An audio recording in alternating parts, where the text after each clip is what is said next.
Hi everyone, and welcome to the Pollination Podcast. In today's episode, episode 16, I'll be going over the economics of beekeeping.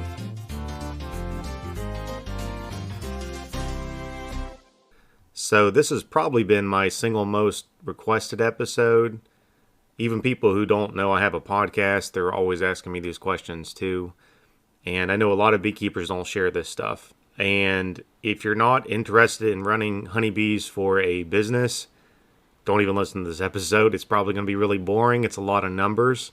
What I'm going to be doing is going over the financial side of trying to run a commercial apiary. I'm not going to dive into everything because this episode would be about 3 days long.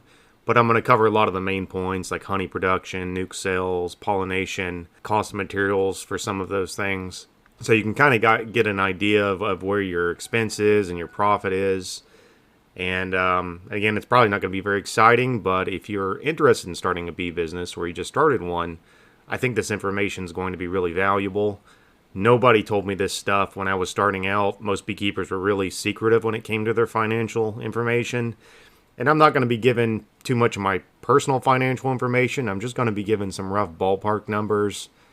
So you guys can kind of get an idea of where the cost and where the profit is for the business. And you can decide where you want to focus on if you want to run a commercial apiary at some point. So bear with me and we'll get through this. I don't know how long this episode's going to be. I actually had to type up a pretty detailed outline for this one, so I will be doing just a lot of reading just so I can make sure my numbers are correct. So hold on tight and we will get into some accounting. Okay, for the example that I'm going to be giving today, we're going to just pretend that you had 400 two-story colonies. That's where I'm basing all the financials off of. So just keep that in mind. This is 400 two-story colonies. It can be double deeps. It can be hive and halves. Doesn't matter. Just 400 two-story colonies in good peak condition, full of comb, ready to rock and roll. I'm also assuming you have basically nothing when you're starting up this bee business.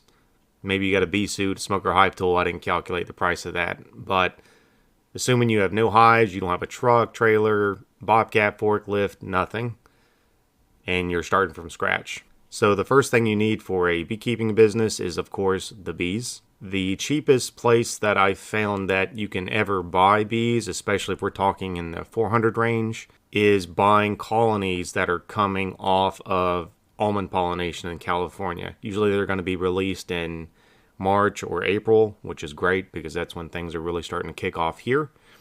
You can buy a full semi-load of hives, which is about 400 hives. That's why we're using this example. They fit really nicely on a semi-truck, and you can have them shipped to your place. So how much does a semi-load of 400 two-story colonies of bees cost? Of course, like everything in the examples I'm giving you, there's a wide variety of prices. You can find some a good deal. You can get kind of taken advantage of if you don't know what you're doing. I'm just trying to kind of pick middle of the road prices. So don't hold my feet to the fire if some of these numbers are off a little bit, just to give you a rough idea. And roughly, the most common number I see per colony, if you're buying a full semi-load coming up almonds, is about $200 per colony. I've seen some a little less, I've seen some a little more. If you buy 400 colonies at $200 a piece, that's $80,000. Right off the bat, that's what you need. Now, what they don't always tell you in those advertisements they're posting on Facebook is that you still have to pay for the shipping cost to get those bees to you. I'll tell you right now, a semi-truck coming from California here to Florida where we live, you're going to be looking at a minimum of $7,500 for your delivery cost.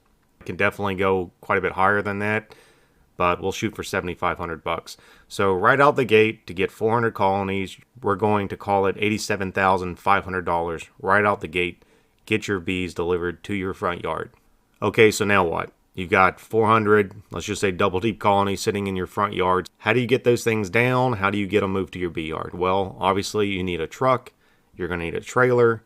You're going to need some type of forklift, whether it be a swinger or a Hummer-Bee or a bobcat. I've seen guys use old tractors with forks, what have you. I'll tell you, for us, we were able to buy a used 5500 that's running okay. It's not great, but it's hanging in there with a 12-foot flatbed.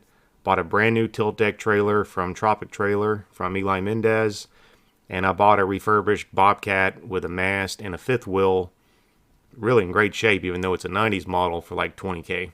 So let's just call it about $60,000 to get your truck, trailer, and Bobcat or forklift combo. And that's a pretty good deal. You're going to have to shop around for that, I'm sure.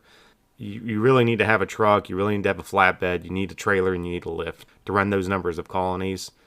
You're going to need to be able to moving your bees around a lot. You're going to need to be able to load semis. So you need to make sure you have a machine that can handle moving 400 hives at a time and putting them up on a semi. So there's another $60,000.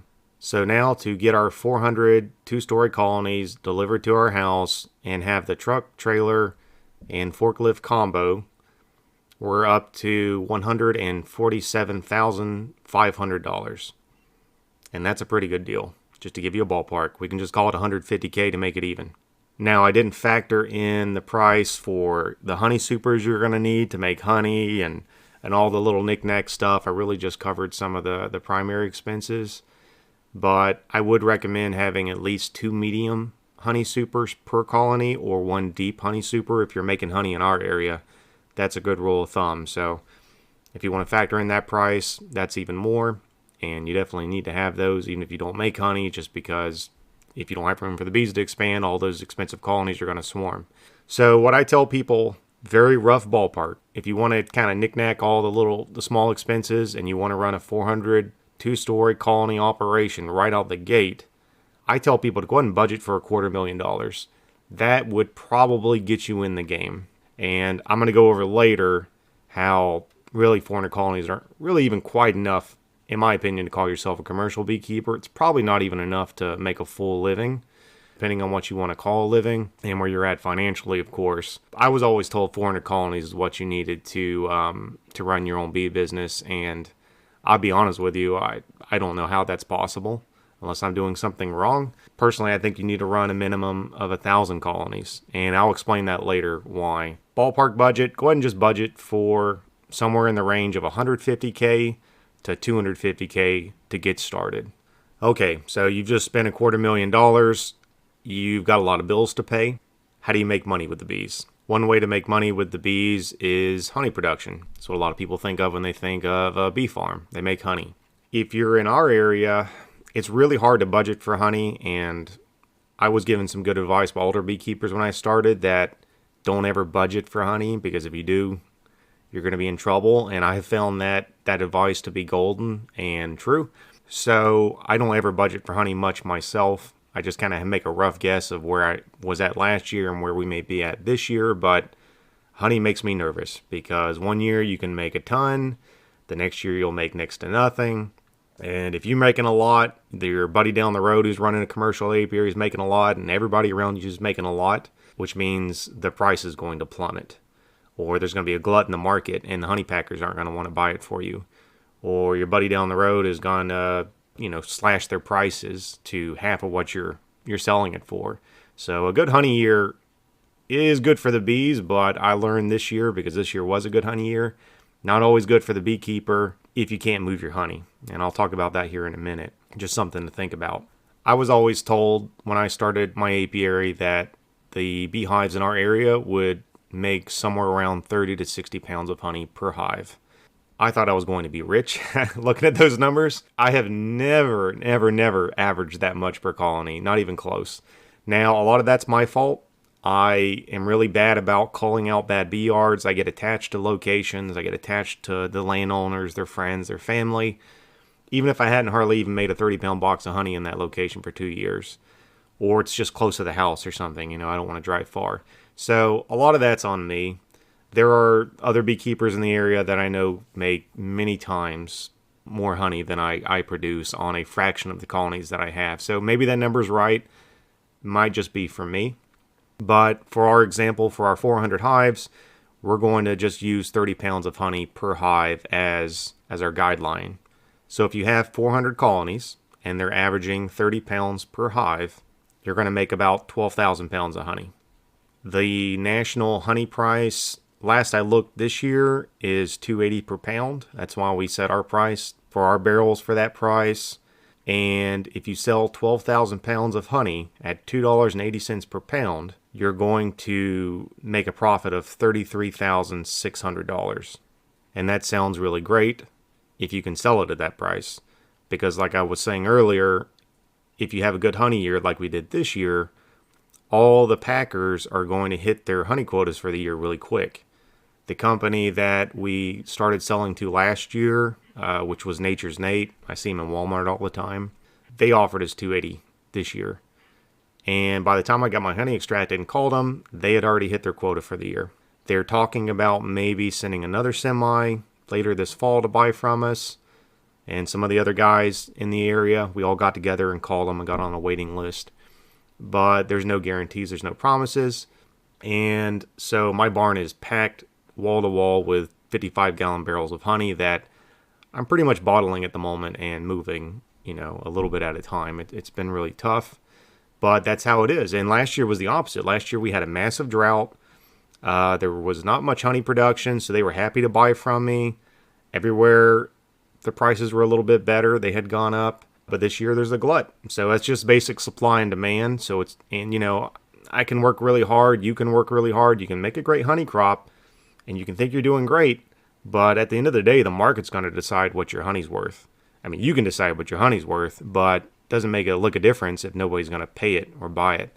And I found that out the hard way. So we've been slashing prices and doing deals and all kinds of stuff. So be really wary if you're trying to budget for honey. Don't just look at that $33,000 number in your head and say, oh, that's great. It's great if you can sell it. And there will be years you can't sell it. That's the way that is. The other issue is if you have a good honey year, is that you will have some large honey packers that will buy the honey from you, but they'll basically ask you to pay them to take it. So Barkman Honey is the biggest honey purchaser around here. I think the biggest honey packer in the U.S. We used to sell to them for years. They generally will buy anything that you can produce, but they also usually have some of the lowest prices in the market. Not always, but they're definitely on the lower end compared to a company like Nature's Nate. So this year, Barkman Honey was offering $1.50 per pound, which in the 8 years or so I've been beekeeping is the lowest that I've personally seen it. And that's a pretty substantial difference from $2.80 per pound that Nature's Nate is offering. So if you use our example of producing 12,000 pounds of honey for your 400 colonies, if you were to sell it to Barkman Honey this year at $1.50 per pound, you'd only get an $18,000 check compared to the $33,600 check you would get from Nature's Nate. You did the same amount of work, you invested the same amount of time and labor and materials, and your honey is now only half as profitable. So that's how the market's going right now. And that's going to happen. That's that way every year. So just keep that in mind. Now, it's not all gloom and doom. If you're only running 400 colonies, you're probably not producing so much honey that you can't move it from direct sales. And when I mean direct sales, I mean you're bottling it yourself. You're selling it at farmers markets, at festivals. You've got a little honor system honey stand like we do here at our farm, where people can just come and go and buy it, and you don't have to talk to somebody for 30 minutes when they buy one bottle of honey. And you're protected under the cottage law here in Florida, so you can totally do that. There are some other options, like you can get a food permit if you can find a food-grade kitchen to bottle your honey in. I just recently, in the last week or so, got one of those. That will allow you to sell in grocery stores or gas station, hardware stores, anywhere. And a lot of people don't know this, but the law has changed in Florida where cottage law will protect you for your online sales for honey. I don't know if it covers other cottage foods. I just know for honey, I had to call FDAX to get approval to make sure. But we've been able to sell our honey online for the last year or so. So you also have online sales to think about. You can make a website, you can do Etsy. But I'll tell you, it's pretty hard to try and move 12,000 pounds of honey, 1 or 2 bottles at a time. But you will make more money by doing that. Instead of selling your honey for, let's say, $2.80 per pound, you probably got about $1.50 in your bottle, lid, and label cost. So you're still making $5 or $6 a pound in profit on top of the wholesale price that like Nature's Nate would have given you in that example. So it's a lot, much more profitable. But of course, you've got to store that honey. You got to hope it doesn't crystallize. And you're just going to spend a lot of time. But that's the other option. There are the direct sales, and that's exactly where we're at this year. We're trying to sell it and bottle it, and it's been pretty tedious. But you have to be prepared for that if you're trying to budget for honey. Just have all these scenarios in mind, and if the honey packers won't buy from you, how are you going to move this honey? Can you afford to sell it to a company that's basically paying you next to nothing to buy it? Sometimes you will, just to get it gone. So honey's a little dangerous, in my opinion, to budget for, but that's the reality, and those are the numbers that I have for the honey. Another form of revenue for your 400 hives can be nuke sales. Now, some guys will also do packages. I don't really have much experience with packages because it's a little too hot down here in Florida to really get any kind of bulk bees without them overheating. I've already run into that problem. I mean, there's solutions, but it's nothing I've messed with, so I won't really comment too much on it. But packages are an option. What we do here in our business, and it seems like most of the beekeepers around me are doing as well, are selling 5-frame nukes. Now, we sell our 5-frame nukes for $150. I've seen some guys, since COVID hit and inflation hit, have raised their prices as high as $200 per nuke. So that's kind of your range. So are nukes profitable? Yes, nukes are pretty profitable in the short term, not always in the long term. You have to plan ahead. You have to think a year ahead when you're selling a nuke. If you sell a nuke for $150, and I'm assuming you're buying all your equipment wholesale, right? You're buying it by the pallet load. That's where we're going to get some of these prices I'm about to give you. If you're selling nukes for $150, you have about $10 in your nuke box. You're going to have about $10 in your frames and $10 in your foundation. So roughly $30 in equipment cost. So you're making about $120 in profit off a nuke, give or take. You'll find as you get a little bit bigger that you'll have to start offering wholesale prices. We started that this year. So yeah, we moved more nukes this year than we ever have in the past, selling to other beekeepers who are reselling them or just trying to hit their contract goals, which was great. But we got a fraction of the profit that we would normally get, which was not so great. So something to think about there as well. So in our 400 hive example, let's assume you get those 400 hives. They're just coming back from almonds. Usually the hives from almonds are extremely strong. In my experience, hopefully the beekeeper that you bought them from is a good beekeeper. And if they are, I find you can usually pull between 1 and 3 5-frame nukes out of good double deep colony coming back from almonds. In this example, I'm just going to say we're going to pull 200 nukes off of there because you don't want to sell everything you make, right? You've got to make up for your losses. You may want to do some mating nukes, which we'll talk about in a second, for queen production. And you just need to keep a little bit for you too. So if you're selling 200 nukes, and let's say you're making $120 in profit per nuke, you're going to net about $24,000 in profit from your nuke sales. So that's pretty good. The thing to think about with nukes, and I was saying to think about next year, is that you're not just selling the bees, because the bees are easy to breed. You're selling your most valuable resource, especially if you're just starting out. You're selling off your comb. It's really tough to make good quality comb, and you can't sell old junky drone comb or broken frames to customers. You've got to pick out your best frames to sell to customers when you're selling nukes, or you won't have customers next year. So that's going to leave you with your worst comb in your hives, which is going to inhibit your bees from growing, expanding, and producing. And it means you're going to have to draw out foundation, because in this example, you don't have any comb, right? You just started out. Well, when you're drawing foundation, that's going to dig back into that honey crop we were talking about. You sell too many nukes, you may not make that 12,000 pounds of honey. You might make 6,000 pounds of honey. So just think about that. And it might take you a year or two to draw that foundation out. It doesn't always happen the first spring. So just keep that in mind, that you have to really manage your comb and keep an eye on it. You don't want too much foundation in your hives, because not only is it going to hit your honey production, but it's going to hit your overall hive strength. Your hives are going to be weaker, which is going to increase your mortality for the winter. They're going to get plugged out during the summer when you're feeding them, because they just don't have room to store all that syrup. So they're going to backfill the brood nest, which is going to make your colony weaker. And when California comes around, if you want to send your bees to California, your hive won't be able to expand enough because it's stunted by all that foundation. And it's going to hit you next California. So there's a downside about nukes. It's good, quick, easy money, but it will kind of bite you in the butt later down the road, and you just have to be prepared for that. That's the negative side of selling nukes. Okay, let's say that you pulled one 5-frame nuke out of all your 400 hives that just came back from California. You're going to sell off 200 of those nukes. And you need to be splitting your hives anyways. This is going to happen because otherwise they're going to swarm. They're going to be so strong that time of year. So let's say you sell off 200 nukes, and let's say on a conservative estimate, you just pull one nuke out of each colony. And so you're going to have 200 nukes sitting around. What do you do with those nukes? Well, let's say you want to diversify your business like we do over here, and you want to get into queen production. Well, you will need to set up a way to make queen cells. That's the whole beginning of the queen process. You can do that in 5-frame nukes, no problem.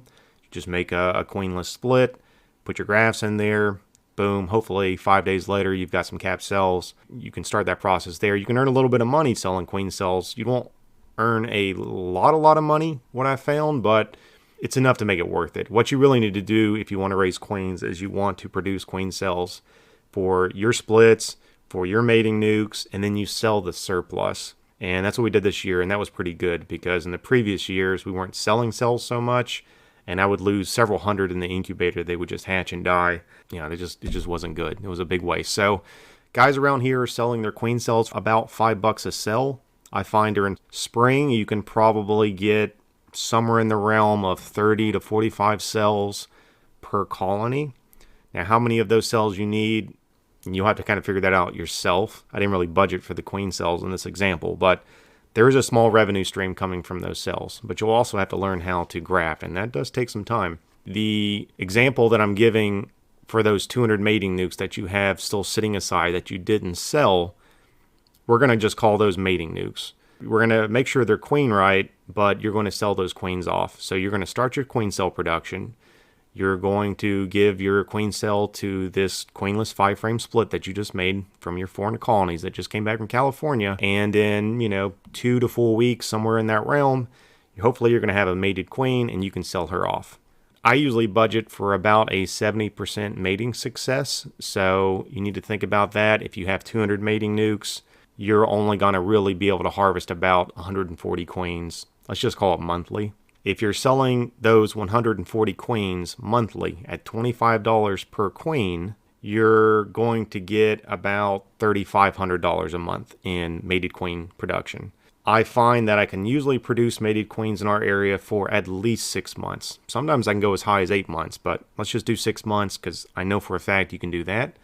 So that's about $21,000 in mated queen production that you're going to get from these 200 mating nukes that you set aside. And the cool thing with mating nukes is you get to keep them. You don't lose your comb like when you sell a nuke.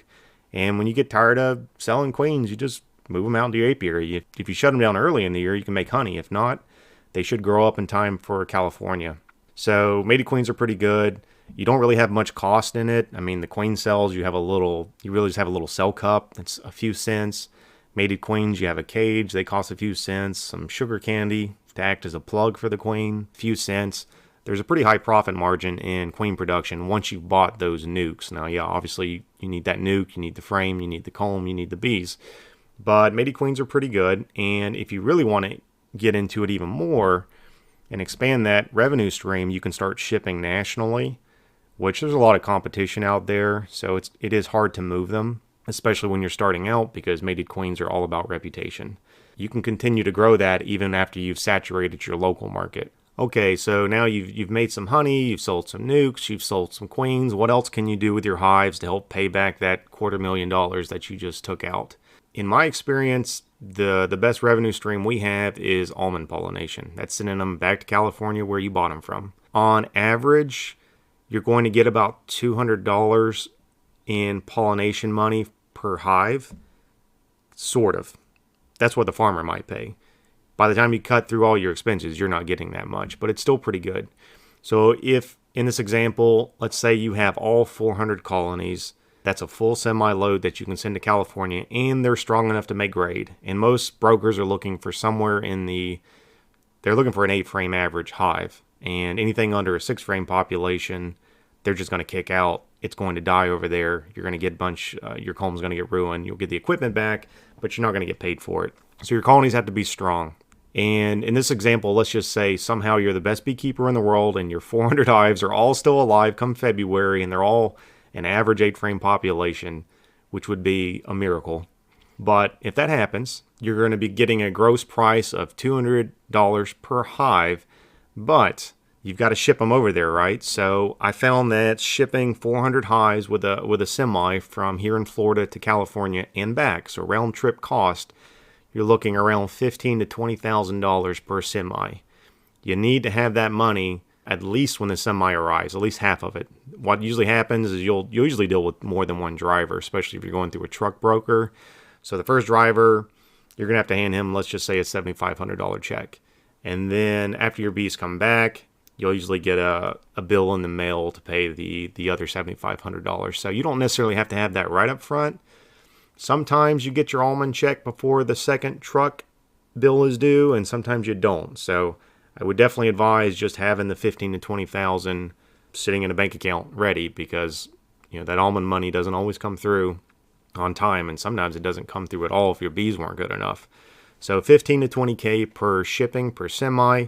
That comes out to something like $37.50 per hive for a round trip shipping cost. If you're looking at the $15,000 semi, which is a good price. I think this past year, we were paying like $18,000. So the price has gone up a little bit. You kind of have to watch the price of diesel. That's what's going to set your price for the driver. The almond broker is going to, if you're using an almond broker, I should say, he's going to take a cut.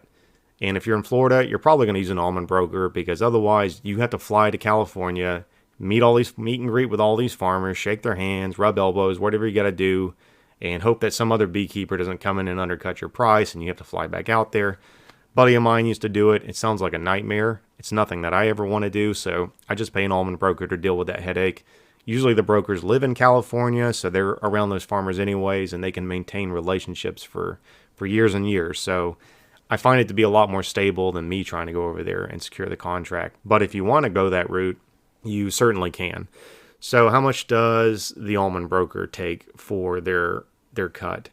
Depends on the broker, depends on the price, what the farmers are paying that year. But this past year, we got about $165 per colony is what the broker paid me. So he was taking around a $35 fee per hive, maybe a little less. I didn't actually ask him what he was getting paid from the farmer, so I didn't even pay attention. But you're getting about $165 per colony. After you factor in the cost of your shipping, let's just say you're roughly making about $125 per hive in profit when you send them there. That's factoring in for your almond broker. That's factoring in for your round trip semi cost. So on a 400 hive semi that you're sending, and assuming they all may grade, you're going to clear about $50,000 per semi. That's what you're going to pocket after expenses. So you can see why almond pollination is one of the best revenue streams for our company. And honestly, if you're starting out, I know it's scary to send your bees over there, and there's a risk. A friend of mine had some of his hives stolen this year. If you're in the commercial beekeeping group on Facebook, you'll see every year people are getting their hives stolen or they're getting run over by the farmer's tractor. Thankfully, I have never had a problem we've been sending them for 4 or 5 years now. I haven't had any issues. Doesn't mean I won't have an issue this year. And I know it's tough and I know it's scary, but the money is just, you have to have it, especially when you're starting out, because if you just took $250,000 out for a loan, that's a lot of payments you have to make. And what I found is my almond check mostly pays my USDA loan payments at the start of every year that are due. And that's what, keeps us running. So I would assume you're going to be in the same boat, because that's just the system I found to make it work for us. And hopefully one day when your loans are paid off and my loans are paid off, we can just pocket that profit and not give it back to the USDA. But that's how it is when you're starting a company and you just don't have the capital. So I would definitely recommend going to California. You can always find a commercial beekeeper who's a little bit short on a semi. Like last year we were short, 100, 200 hives. I was trying to find hives so we could send a second load. So you can always find somebody to send your bees with, and maybe you don't want to send 400 one year. Maybe you just want to send 50 and you just want to kind of fill it out. That's fine too, but I just don't know how you could make your budget work without it, at least in the beginning. Once you become more profitable, you could probably wean yourself off almonds, but I would strongly recommend doing it, at least in this example, because you're going to need it to pay your bills. That's just the reality. There are other forms of pollination if you're lucky in your area. I know around here we have watermelon pollination. I know there's cantaloupe pollination as well, but it doesn't pay anywhere near as good. Watermelon pollination in our area, I usually see people getting paid around $35 to $65 per colony. I see a lot of people getting paid around $35 per colony just to be competitive because other beekeepers are trying to come and steal their pollination contracts. From the bees that I have seen come off watermelons, they always look terrible. They always almost starve to death, and they just look sick from all the spraying the farmers are doing. So I have zero interest in doing it, but there are a lot of places that you might be able to just drive your bees to and you can work. And I have a friend of mine who's doing a lot of watermelon pollination, and he's barely breaking even just because of the fuel cost of going back and forth to check on them and having to feed them on top of it. So I'm not enticed by that, but that is another revenue stream, and it is a local revenue stream if you want to stick with pollination for your bees.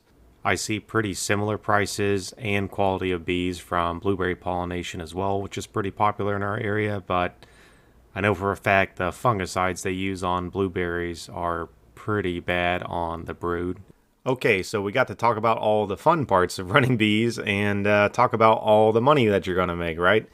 Well, now we got to talk about where you're going to spend all that money. And yeah, you're going to spend all that money for probably many years. So you will not be rich for a very long time, and or maybe never. I don't know. I'm not there yet, so I'll let you guys know where the milestone is when you can just kick up your feet in the recliner and take it easy. Still not there 8 years in. So the first thing you're going to really need to go ahead and calculate if you're running 400 colonies is you have to have feed for your bees. Your hives will not produce enough honey to survive the year without feeding them, especially because you're going to be harvesting it and selling it, hopefully for a reasonable price. So how do you want to feed your colonies is up to you. I know some people prefer cane sugar and mixing it. That's fine. Personally, I recommend high fructose corn syrup at this scale. It's going to be cheaper. You don't have to mix it. You can just have it delivered to your house. That's really the route you want to go if you start moving in the commercial range. Cane sugar just doesn't cut it, in my opinion. Although I do know some guys who are doing it. So how much feed does each honeybee colony need to make it through the year? I found somewhere in the range of 4 to 8 gallons of pretty thick corn syrup for me is what I need to feed each colony. I would say 6 gallons is a good average. That's actually what I budget for. The 8 gallons we had to feed was last year, and that was the most I ever fed because we had a really severe drought. And we pulled our honey late too, so the bees were just starving to death. Bad mistake on my part. There have been some years that are really good honey years that you could probably get away with feeding 4. This might be the year that some of our colonies we can get away with feeding 4 because the honey year's been so good, they're all plugged out. But let's just say we're going to budget for 6. I think that's a good number to aim for. So if you have 400 colonies and you're feeding your colonies 6 gallons of high fructose corn syrup per hive, that's going to be 2,400 gallons of corn syrup. Now, when you call the companies that sell you syrup, they don't usually quote you by the gallon for the price. They're typically going to quote you by the pound. And a gallon of corn syrup weighs roughly 11.5 pounds. So if you do 11.5 pounds per gallon times 2,400 gallons, you're going to come out with 27,600 pounds. Okay, what does that mean? That sounds like a lot. Here's where you have to call around and shop around, see who's got the cheapest price. Man Lake has lost their minds, it seems like, over the last couple of years, and their syrup prices are just beyond outrageous. The cheapest that I've found is Date Ant. So that's who we've been ordering from for the last couple of years. And the price that we got quoted this year was roughly about 33 cents per pound. Now, that's if you buy a full semi-load. If you're buying this quantity, I think you might be ordering closer to a half semi-load, so might be a little more, a cent or two more. I might be a little bit off, but roughly you're looking at 33 cents per pound. So if you take 33 cents per pound and multiply it against your 27,600 pound syrup that you're going to need to feed your bees, that's going to come out to $9,108. What that comes out to per hive is roughly $23 per hive for 6 gallons of feed. Now again, that number will vary because depending on how thick you mix your syrup, you may need more, you may need less. We used to mix, I think 50 gallons of water to 200 gallons of syrup, and it was a thinner feed. I didn't really like it because it tended to drip a lot from our buckets, and the bees just weren't putting on the weight that I wanted. So this year we've reduced the water to about 25 gallons of water to 200 gallons of syrup. And I'm much happier with that ratio. That's probably what I'm going to stick with, although it takes forever to pump and fill a 2-gallon bucket. So there's your ballpark cost to feed 400 hives for the year, $9,108. Okay, so medication. You have to have varroa medication. I always tell people there's really only 2 things you need for your bees. Truly, you need some kind of sugar syrup to feed them, and you need some kind of varroa medication. All these other supplements, I'd be honest, I'm not impressed with them. The pollen patties and the dry pollen sub and the probiotics and whatever. I honestly, I think they're snake oil, generally, most of the time. I wouldn't budget for it. If you want to squeeze out in your budget, go for it, but I don't buy that stuff. I've done it and been sadly disappointed with the results. So what kind of medication do you want? So if you're running 400 colonies, you're going to be pretty busy, because I'm assuming also if you're only running 400 colonies, you're probably not making a living yet. So you probably have a full-time job. You're probably doing this on the weekend. That's how I was doing it for several years. So you need to be fast. Well, which varroa mite medication is both fast and effective? And it's Apivar, unfortunately, because it's also the most expensive medication. So Apivar is going to cost you about $200 a pack for 60 strips. I find that I use somewhere in the range of 2 to 4 strips per hive annually, minimum. And that's 2 treatments per year. So if you're running 400 colonies, you're going to need about 800 strips of Apivar. That's going to come out to $2,600 annually to treat your hives twice. Now let me say only twice, because twice is not enough. You need to treat 3 or 4 times a year. But we're going to have to rotate in another medication because you should only be using Apivar twice a year. So if you're using the 2-strip average per hive annually, that's going to cost you about $6.50 per hive annually for your Apivar treatment. If you're using the recommended dosage on the pack, which is 1 strip per 5 frames of bees, which I never use because it's just too expensive, you are going to need 1,600 strips for your 400 colonies. That's $5,200 annually per hive for your 2 out of 3 to 4 treatments. So you're looking at a $13 per hive annually for that cost. I typically find that 1 strip per box of bees is pretty good. So if you're running 2-story colonies, I just stick a strip in the center of each box and I get a pretty good kill. But it is not following the recommended guidelines. I just say that up front. They recommend 1 strip per 5 frames of bees. So if you've got a double deep colony that's 20 frames, technically you should be using 4 strips. That's what the company that manufactures Apivar is recommending. But because it's so expensive, that's just how I do it. So you do what you want to do. Generally, I would say label is the law, but at the end of the day, my budget is the law. So I try to find in other medications that are cheaper and to mix those in. So what are you going to use for at least your second type of medication? There's some options. You have oxalic acid. There is the oxalic and glycerin mixture that's people are sort of doing under the table now. That seems to be showing a lot of promise, but it's not approved yet. There's vaporized oxalic acid, which does work, but requires, 3 to 5 treatments or something per colony. It's just honestly probably too much. If you're just doing this on the weekends, you can do the dribble method where you mix oxalic acid with sugar water and just kind of sprinkle it on your bees a little bit. I tried that my first year and wiped out 60 hives because I overdosed them, and I've just been too scared to ever try it again. But also, there's still just a lot of time because you have to pop the lid and you have to just spray the bees a little bit. Still just really time consuming. There's formic acid, which is the only medication that will penetrate cat brood to kill the mites that are in your cat brood. But it is hyper temperature sensitive. And it's really dangerous to use in our climate. If you're going to use it, you really need to use it like deep into winter.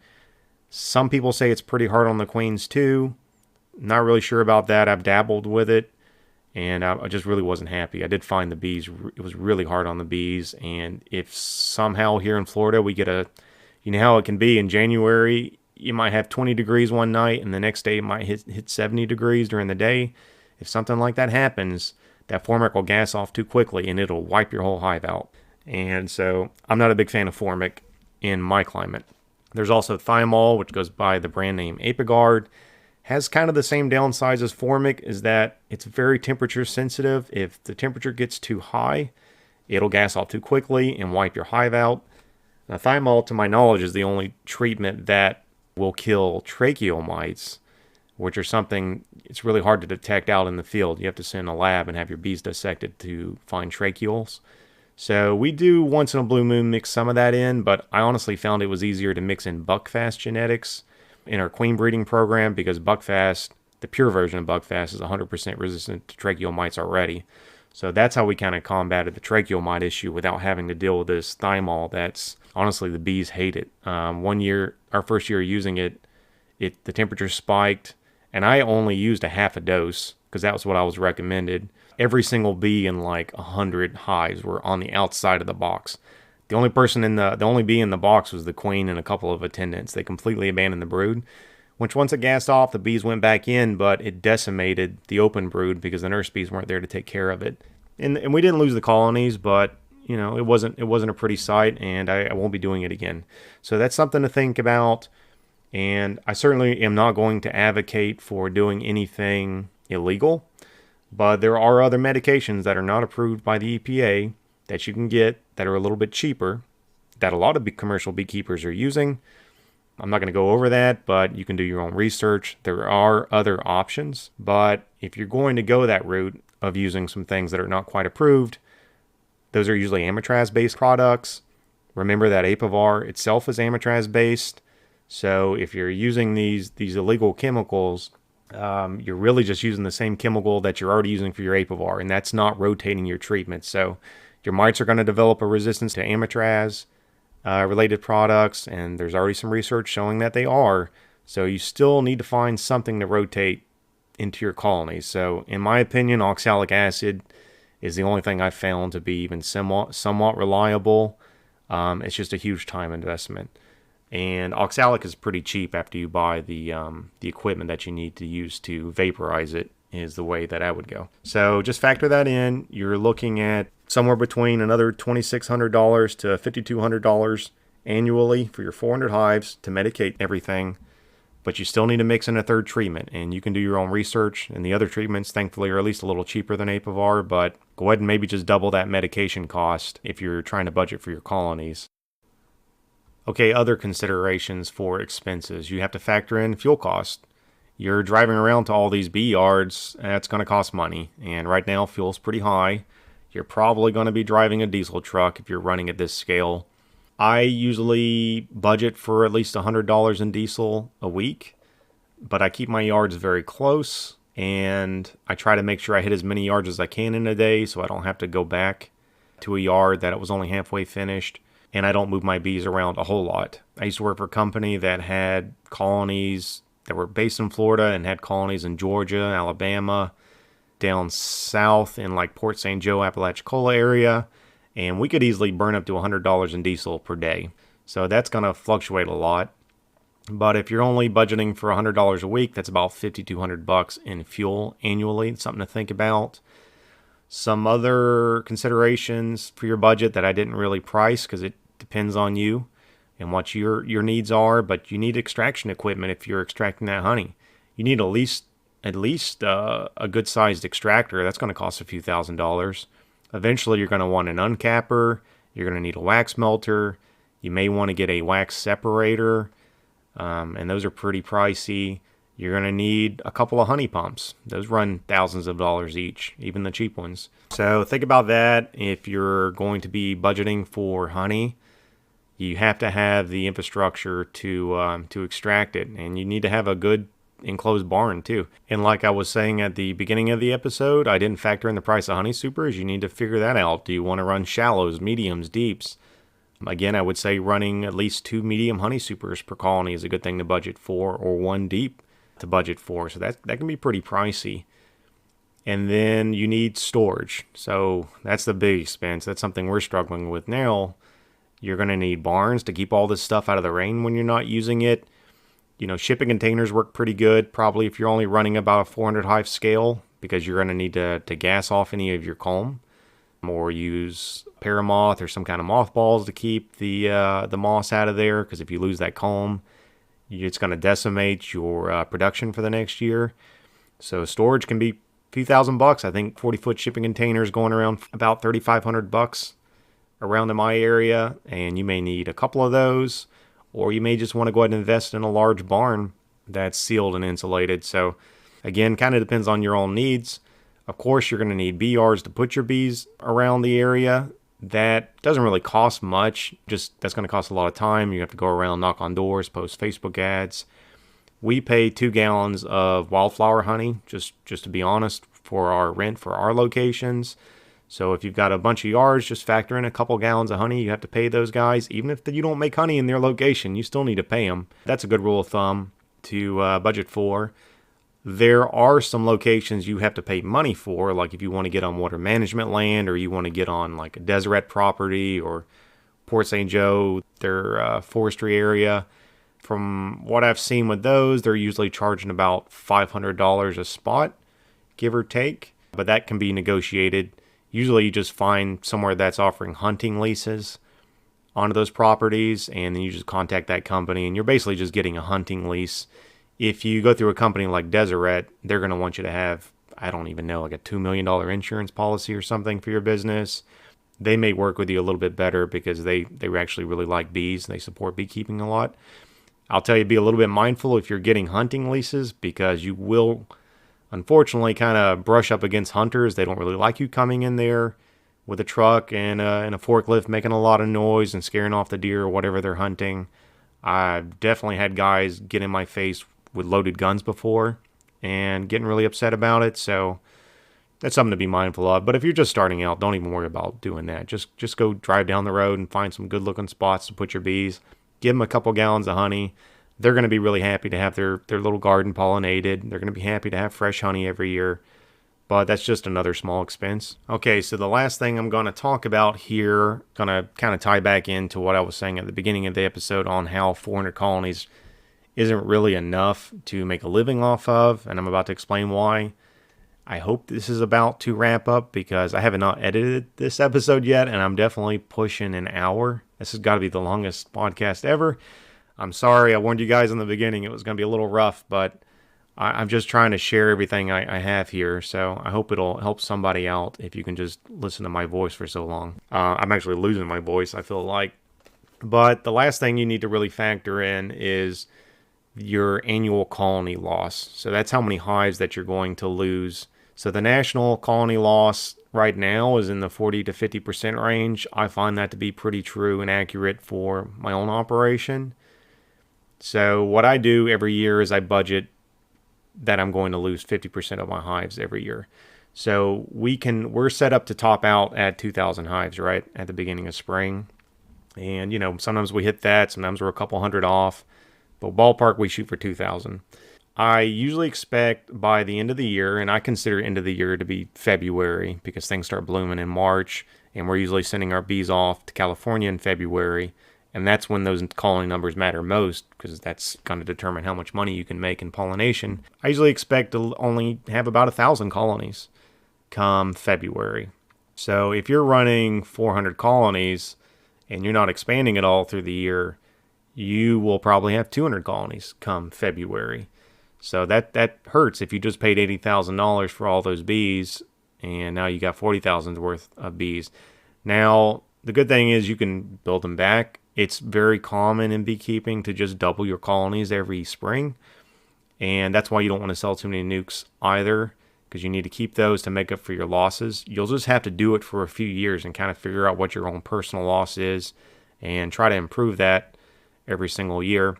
The other thing I found out is when California rolls around in February, let's say you've lost 50% of your colonies.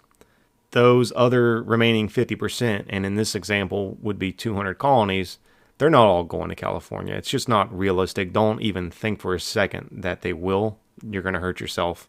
I budget for about 50% of my remaining colonies to go to California to make grade. Now, some years has been much better than that. Some years has been exactly that.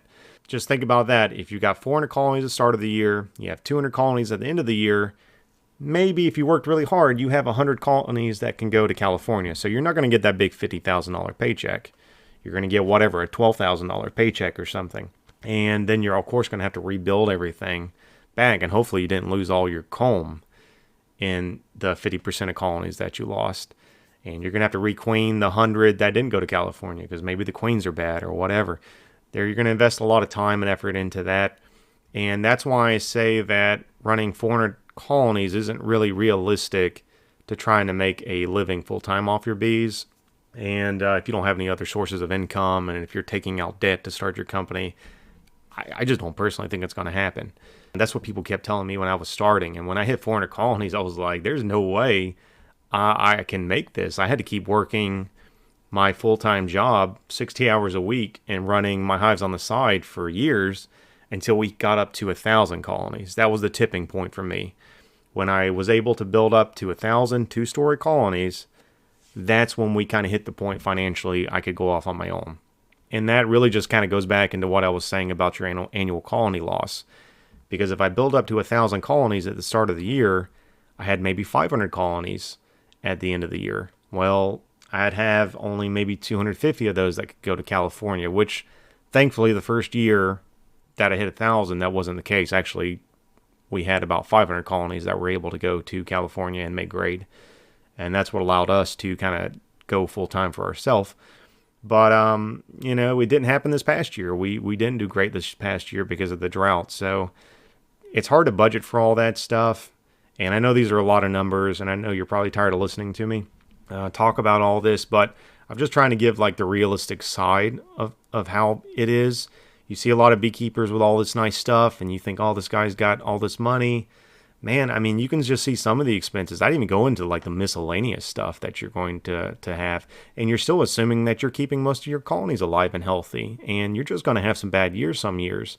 Or you're going to have a year like this year where you can't hardly sell your honey. It's just something to think about. It's really tough. And you also have to think you will eventually get to the point when you're hitting 1,000 colonies, you're going to be working 7 days a week. You're not going to have time for friends or family or vacation. Not for a long time, not until maybe you get to the point you can start hiring help. You're going to be doing everything. You're going to be grafting you're going to work your hives all day long, 7 days a week. You're going to come back in the evening, graft for your queen cell production, run out and put in several hundred cells in your mating nukes with a headlamp on in the middle of the night. You're going to be out feeding colonies in the rain in a rain suit. It just doesn't stop. So if you really do want to get into the commercial side of beekeeping, you really need to be okay with not having any other type of life at a certain scale. Like 400 hives, you can have a life. You can definitely have your weekends, I'm sure. But if you want to run full time, which is going to be, in my opinion, 1,000 plus colonies, if you're starting out with loans, it needs to be the single greatest passion in your life. Because if it's not, you will hate it. And even if you love it completely, there are going to be days you hate it. It's tough. You just have to push through. You have to push through the exhaustion and the burnout. And it's okay some days just to take a day off and get some rest, but it's going to be tough. So don't look at all these numbers and think, oh, that's so much money. It's not. It's really not at the end of the day. And some days you're going to be lucky to break even, and you can work so hard for so many years and just have one bad year and you can lose everything. I've seen other beekeepers who better beekeepers than me go under, and I know they were doing better than some of the numbers that I quoted you. So just kind of be cautious if you want to go the commercial route and go into it slowly. Obviously, you don't need to go take a $250,000 loan out and buy all this stuff out the gate. That would be crazy unless you already have years of commercial beekeeping experience. Don't even think about that. Just slowly build up. As you become a better beekeeper and as your business becomes more profitable, you're going to add more colonies every year. You're going to reduce your mortality rate. You're going to increase your profit margin. And then you reinvest all that, and over many years, maybe over a good decade, you can go off on your own. Or, it took me 8 years, or I don't know, 7, 8 years or something. And I was working for commercial beekeepers all through that time, mostly. And that's probably why I was able to get off so early, because I had all that experience to back me up. I already knew what to expect. If you don't have commercial experience, man, it must be really hard to get out there on your own. And just go slow and work into it and find out what you want to run for yourself. And just kind of use these numbers here as a guideline. They're not exact, just to give you an idea. That's really it. And guys, I'm gonna get out of here because I'm about to lose my voice. I've been recording for way too long now. Hopefully this will help you guys out. Catch you next month. Good luck with your beekeeping endeavors. See you guys. Thanks for listening. Thank you so much for joining us today on the Pollination Podcast. I'm Matthew Walker from Walk in the Woods Apiary. We hope we have answered a few of your beekeeping and pollinator questions. Please share your questions and comments to our Facebook page at the Pollination Podcast.